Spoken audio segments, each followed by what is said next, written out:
Hi, my name is David, and I want to make a card game. Today, I'm going to go over the design skeleton for my card game that I'm working on right now.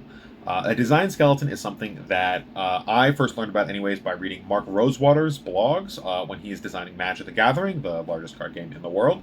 And he goes over what makes a good design skeleton in his blogs, a little more in depth than I'm going to go in this video. I'll have the article that I read, I think it's two articles actually, linked in the description below.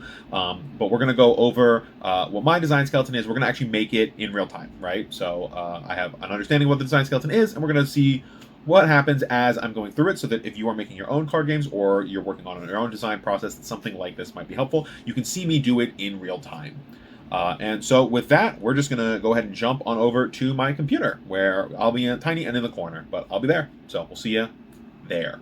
All right, so here we are in Google Sheets where I do all of the design for my game. We've got our little tabs down here. So the reason why I do all of my work in Google Sheets is because it links up to a website called Dexterous. There'll be a link below in the description for this website, but this website is absolutely amazing. It lets you link up a Google Sheet to your Dexterous account, and then it'll read the Google Sheet and display your cards on the layout that you've designed in Dexterous. And then you can just it's like 3 buttons to print the whole sheet, or just a selection of the cards that you want for when you're updating stuff from real-time play. It's amazing. It saved me countless hours. All you need is an internet connection, because it's an online website, and a printer nearby, which I have lots of access to. So it has been super, super helpful for me for designing my game and rapidly prototyping it. So we're working in Google Sheets. So for the design skeleton, we need a couple things. One, we need a breakdown of the archetypes, so how many archetypes we're going to have. We're going to put those side by side. And then how many different rarities we're going to have in the game. We're going to do that top to bottom. So for example, we could take a game like Magic the Gathering, which is where the design skeleton kind of first pops up from, at least with Mark Rosewater. Magic has 5 different colors. You've got your white, green, blue, black, and red. And then you can have multicolor, colorless, and lands in there if you're working on a Magic set. And then you've got the 4 rarities. You've got commons, uncommons, rares, and mythics. For another example, like Lorcana, there's 6 colors in that game, so you'd have 6 different archetypes, and there's 5 rarities, so you'd have 5 different little breakpoints for your rarities. So for my game, for the first set, I'm thinking there's going to be 4 different factions, different archetypes. So we're going to do 4. I'm going to go ahead and write their names down here. So we've got the Vorn are one of them, and then there's going to be 3 gaps between them. That's intentional. You'll see why in a little bit. Then we've got the Veth, or Keth is what they're called, the Keth. And then we've got the Grazik, and then we've got the Narim. All right, so these are my 4 archetypes. They're all alien factions, so they sound kind of alien-ish. So these are our different factions, and now we need to split things down into their rarities. So first, in my game, there are leader cards for each faction. There's 1 leader for each faction, and I don't want these to be a rarer slot that takes up a rare in the pack. I want these to kind of be in the tokens slot. So I'm going to make these their own rarity. So we're going to have Veth leader 0-1, and we're going to have Keth leader 0-1. We're going to have Grazik leader 0-1, and we're going to have Narim leader 0-1. All right, and then I'm just going to tag what kind of type they are. They're units, right? They're dudes. They start on the board. Along with my game, there are lieutenants. So not only do you start with your leader on the board, you start with a lieutenant on the board. And I think I want there to be more than 1 option for lieutenants, since there's only 1 option for leaders. If 2 people show up with the same Vorn leader, I don't want them to also have to show up with the same Vorn lieutenant. And I think that these need to be at common, so that when you're drafting the set, you're more likely to be able to see your lieutenants because they're a common. So we're going to do Vorn common 0-1, and then we're going to do Keth common 0-1, Grazik common 0-1, and Narim common 0-1. There's a little gap here so we can see very clearly where the break in rarity is. And then these are going to be units, and I'm just going to put this as the lieutenant. All right. So one nice thing about doing all this in Google Sheets is that we can copy paste things. So we can do something like this. These are all just going to be unit lieutenants, so this all works out like that to be nice and easy. All right, now we have to break down where the rest of our rares are going to go, and I like to start from the ones where there is minimal rares, like the higher rarity cards, and moving backwards towards the most common cards. So we're going to come down here, and we're going to start with our Vorn Mythic 0-1, and I think that I want there to be more than 1 Mythic, but My game is only going to have 120 cards in it. That's just the scope that I've set out for myself for the first set. So that means that there's only 30 cards from each faction. This number might increase or maybe even decrease throughout the future, but I think I want there to be the more than one high rare card for each faction. So we're going to start with 2. So we're just gonna, and I think I just want the rarity spread to be the same across all the different factions. So we're gonna do Keth Mythic 01 and 02, 02, and then we can do the Grazik Mythic, and then we can do the Nara Mythic. And actually, I'm just gonna come up to the top here and freeze this top row. That way when we're scrolling, we can see the factions we're at. All right. Actually, I'm going to make these a little bit prettier. I'll be back in just one moment. All right, so we got them a little bit prettier. Each of these factions are color-coded. Vorn is red, Keth is green, Grazik is purple, and Narm is blue. So this just makes it a little easier for me to keep track of them as I'm looking at them. All right, so we've got our mythics. So now I want to do our rares. So I'm going to start with Vorn, rare, 01. How many rares are we feeling? What if we do... We can do 7 rares. What if we start with 7 rares? And we're just going to kind of eyeball this right now. Keth rare, and then we'll see how everything kind of shakes out, and then how it looks later on, right? So we're gonna do 7 of these guys for each one. We can just do a quick little drag down, and it updates the numbers, which is very nice. All right, we're gonna have to drag these down a little bit more to make some room here for our Vorn commons and uncommons. All right, so now let's just, okay, what happens if we just kind of drag this down a little bit? 11, what if we do 13 commons, and then Vorn uncommon 01. I want to make sure that I have the right number here. So we've got 9 plus 13, that's 21, so this is going to be 9. Boom. All right, and we can drag these guys up so they fit a little nicer in there. All right, and then looking at these ratios, I'm thinking about if I like these ratios. So we got 2 mythics, we'd have 7 rares to 9 uncommons to 13 commons. I think I don't like that much. I think I may want there to be a little bit more of a split here. If we do something like, actually, I think I've done my math wrong. Yeah, because that's 20. We're at 31, so we need to cut one of them anyway. So we're going to cut one of the rares, and then 5 rares to 9 to 13. I think there needs to be an extra common in here. So what if we do something like this? Vorn common 14. So that's 14. This makes plus 9, that makes 23. Plus this makes 28, that's 30. All right, and then we'll just shrink these up like that. And then, sweet, and then I'll just drag these guys around. We can delete this row. All right, I'm just gonna go ahead and fill all these rows in. All right, so we're back here. We've got all of our rarities slotted in. So we've got 14 of each common, 9 of each uncommon, 5 of each rare, and 2 of each mythic. We gotta bring these guys up in line a little bit more. But so this is the bare minimum, bare bones for our design skeleton, right? So this just makes it so that for the 120 cards, we've got 120 cards here, right? Nice and easy. We can see all of them at a quick and easy glance. We can see the rarity breakdowns. We can see the faction breakdowns within those rarity breakdowns. So that as I'm designing cards, this can kind of keep me on path. I know that I'm missing a common. I know that I'm missing an uncommon. I know that I'm missing a rare. Maybe I have too many mythics. We can change things around like that, right? So this is already pretty useful, but we can go one step further and we can fill in this second row for what kind of card type they are. So basically every game has dudes and non-dudes, right? Dudes are called something different in every game. In my game, they're called units because they're like units on a battlefield. They're battalions.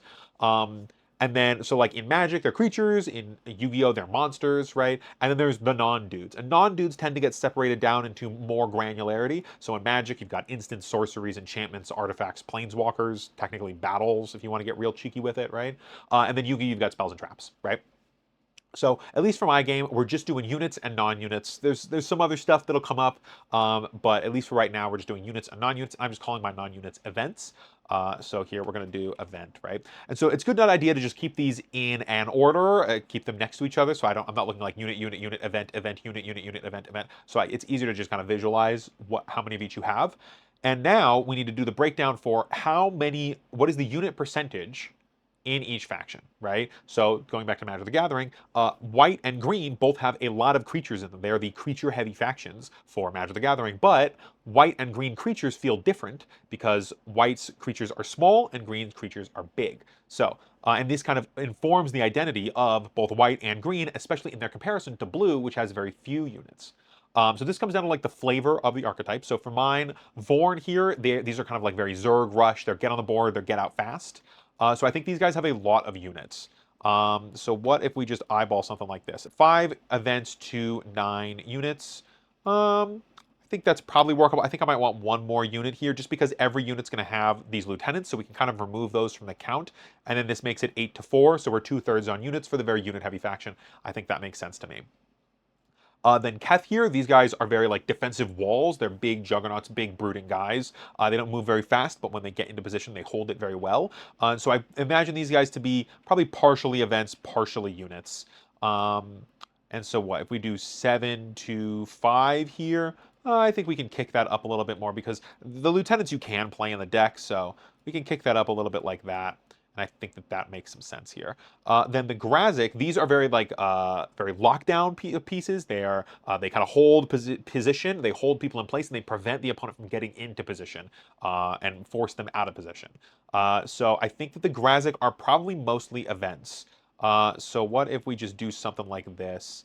That is pretty event heavy. We'd have 7 events to 7 units total, even with the lieutenants, which I think is fine, even though this is more of an event heavy deck, especially for draft reasons, for your commons and your uncommons. I'm not super comfortable putting too many events in that color because I think you still need units to win the game. So for draft reasons, you still want your deck to have a good chunk of units, and this can still be an event-heavy deck just because it has more events than the other archetypes, even though it's not majority events.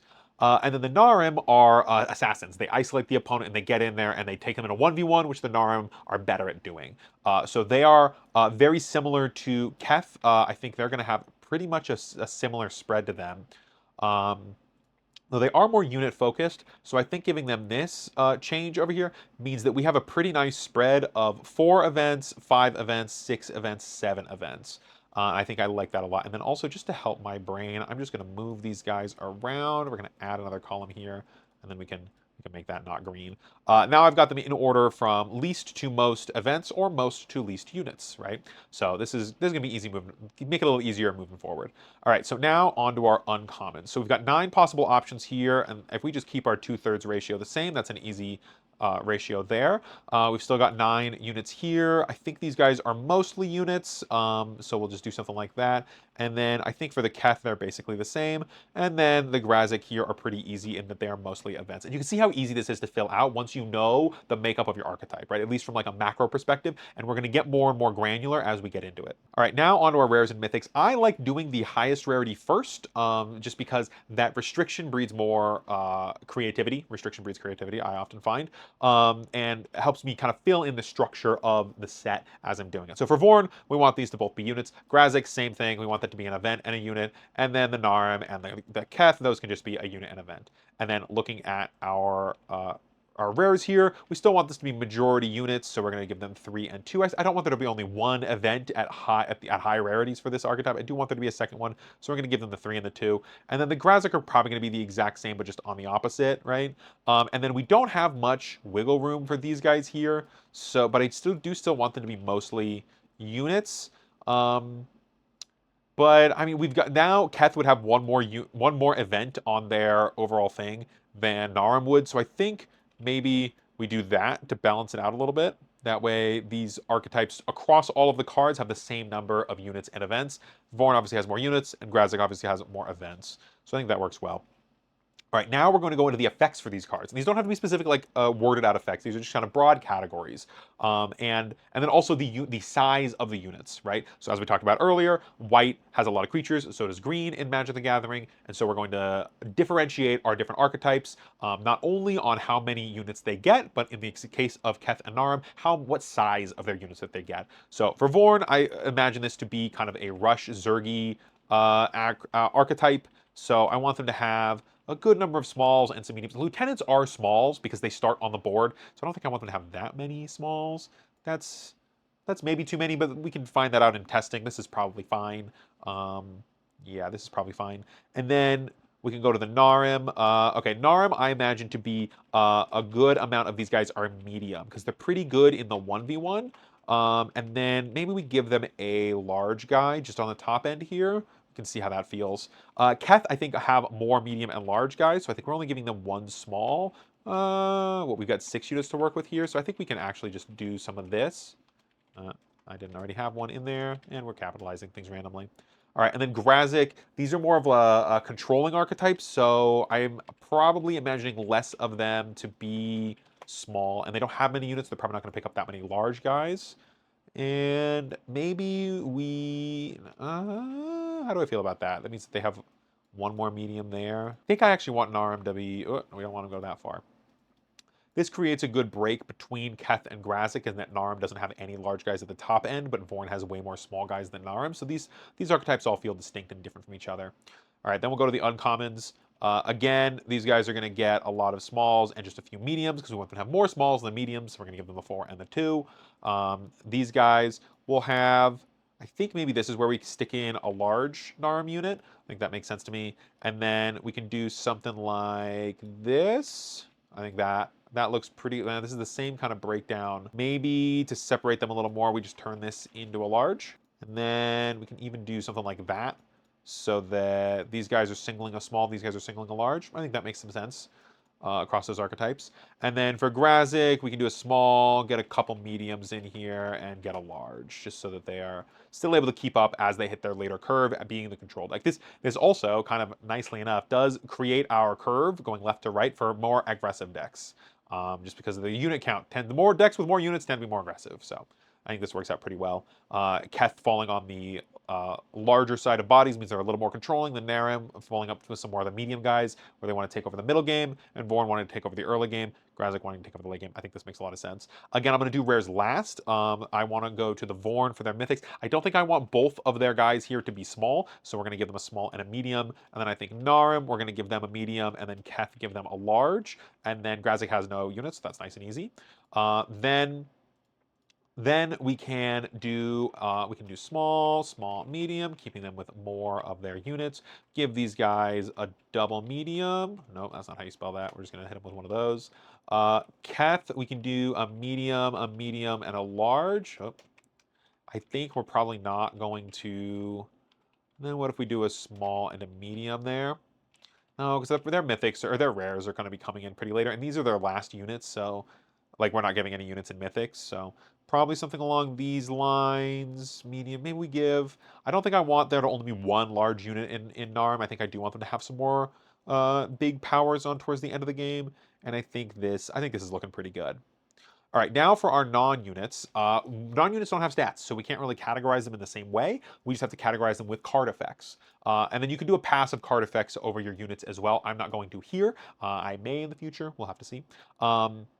But for each of these factions, I've got 3 different archetypal kind of effects that they use, and each are kind of based around the identity of that faction. So for Vorn, they're the very aggressive deck, so they move themselves. They're very fast. They are a very aggressive deck, so they like to attack and destroy enemy units. And they like to swarm the board, so they have a bunch of token generators. And then Narim, these guys are the isolating guys, so they want to move enemies away from each other so that they can get in there and 1v1 them. They have some shrink effects. These are like -X effects, make it so that it's easier in the 1v1 to take down one enemy, though if they get swarmed, this effect is not as useful because it's typically only going to target one enemy at a time. And then the Narim, they have terrain cards that affect the battlefield. My game is played on a grid, so movement and these terrain stuff is very important for positioning. So this terrain helps Narim position and isolate the enemy so that they can take the fights where they want to. Keth were kind of designed as the opposite of the Vorn, so they have some defensive archetype options where it's a little harder for them to take a position, but once they take it, it's very easy for them to hold it. And in that, they can move allies. They can't move themselves. No, sorry, that's not what that word is. Move ally. They can move allies, not themselves. And then these are also our damage-focused faction because a lot of the Keth cards trigger when they take damage but survive it. So dealing damage to themselves and to enemies is kind of how they do their form of removal. Narm gets their removal with shrinks effects, which can kill, and Vorn gets their removal with attack effects, just being better in combat. And then Grazik actually does not have many removal options because I didn't want to design a hard control deck. This is more of a positional control because they move the enemies and they prevent movement. They are very movement focused, but they are very much around, we're just gonna do this so that it fits inside the box. They're very much about control and locking the enemy down and controlling the enemy through their own movements and lack thereof. And then they also have their own terrain pieces that they synergize with as well. We've got some empty holes here, so I'm just going to go ahead and fill these out, and we will see what that looks like in a minute. All right, so filling these out, we just added a second move self here for Vorn. They're early game cards, they're common cards. It's not really early game, it's just common cards are all about movement. So in a draft environment, you're going to see a lot of Vorn moving themselves, which I think is good. For the Narum, you're going to see a lot of move away and shrink effects, so we're getting a little bit extra removal in there. For Keth, there was 6, so we just did 2/2/2. Keep it easy. And then for Grozik, we get to triple up on one of them. We get to triple up on one of them, and I think that that is the preventing move. Just incorporates more of that lockdown strategy into their draft archetypes. When designing commons and uncommons, these are going to be the cards that show up most when you are drafting the set. So I think thinking about these kinds of effects in relation to how they show up in draft is pretty important here. So I'm just going to go ahead and fill in the uncommons, and I'll probably fill in the rares and mythics all at once here, and then we'll go over it in just a moment. All right, so we've got these filled in here. So just going over them one at a time for filling out the Vorn. We've just got 3 options here in the uncommon, so we're just going to give them 1 to each. On their rare, remembering that they don't have any events at mythic, so I'm putting move self and tokens here at rare, so that we don't have some attack focused thing on rare for their big removal thing. They don't have some big removal option at rare. So I think this kind of rounds out the Vorn archetype pretty well. For Narim, we've got Shrink, 2 terrains, and Move Away. Looking up here, we didn't double up on Shrink on terrain on their common, so we're just doubling up on terrain here in their uncommon, so that across common and uncommon, they have an even spread, though more are going to show up at common than uncommon for draft reasons. And then on our events here, we've just got 1/1/1. And then again, I didn't want to have their big Mythic Bomb be a Shrink damaging thing, and I couldn't think of a really interesting effect to put at Mythic for Move Away, so we're going with their terrain pieces, probably just scatters their terrain item all over the board. And then for Keth, we've got defend, move, ally, and 2 damage. I want to have a little bit more damage here on Keth as a more controlling archetype. This is something to keep an eye on, though, that having 4 pieces of removal at common and uncommon for this archetype might be too much for draft reasons. So this is just something that I'm putting down here. We're keeping an eye on it, but we're going to have to do some testing to see if that lands. And then for similar reasons, I don't want to have more damage at our high rarity stuff, so we went defend, move, ally, and defend for our mythic here. So I think this makes sense for the Keth archetype. And then for Grazik, for our uncommons here, we tripled up on prevent move, and then we have to drop one of them because there's only 5 slots here, so we're just dropping 1 on prevent move. So again, there's an equal spread of these effects across common and uncommon. For our rares, there's 3, so we're just doing 1/1/1. And then for our events, there's 2 different options here, but the Grazik share terrain as an archetype with Narim, and I didn't want there to be 2 mythic terrain cards for different archetypes. So to spread those up and split them apart, we're having the move enemy and prevent move archetypes be in mythic. And that's our design skeleton. This is done. So now I've just got to go take some of the cards that I've already made and some of the ideas that I'm already brewing around and fill in the design skeleton. This, as you can see, took maybe 10, 15 minutes, right? And I'm explaining this as I'm going. Doing this on my own, it took probably take 5, maybe 8 minutes, right? Just because all you have to do is figure out how many cards you have, figure out how many factions you have, and figure out how many different rares you have. Fill that in, play around with the ratios a little bit, figure out your card super types, and then figure out size for your units and effects for your non-units. You can even put effects in here for the units. We have this be a small move ally guy, and this be a small damage-based guy in Keth here. You can get a little more granular with that if you want. I may do that in the future. I don't think I need to right now because this is not a terribly large sample size, only 120 cards. If you're making more like 200, maybe even 300 cards, then I think doing that makes more sense. But for this is easy enough. So we're going to go ahead and kick it on over to full screen, David, for the wrap up. All right, and we're back. So that is my design skeleton for my card game. I hope that this is useful for any other designers out there, anybody else working on their homemade TCGs. I have made a couple different custom Magic sets in my history. If you want to see some more of those, I think they're pretty cool. I'm welcome to share them on this channel. But this design skeleton process has super helped me with those design projects, just because you have so many cards that you're managing, and just being able to take them in bite-sized chunks is very helpful. So I'm setting this up for my own card game because I'm getting a little bit lost in the design sauce. And so in order to structure myself down, we've made a design skeleton. And I figured if I'm making this already, might as well share it with you guys so you guys can hopefully learn something as well and see it being done in real time as I'm coming up with my decisions. You can kind of see some of my thought processes as I'm thinking them out loud. So I hope this was helpful for anybody out there. Again, check out the links in the description for both the article about design skeletons from Mark Rosewater, as well as the link to Dexterous, the website that I use for all of my prototyping, and I highly recommend anybody else use. That thing is literally magic. And with that, we will see you guys in the next video. Peace.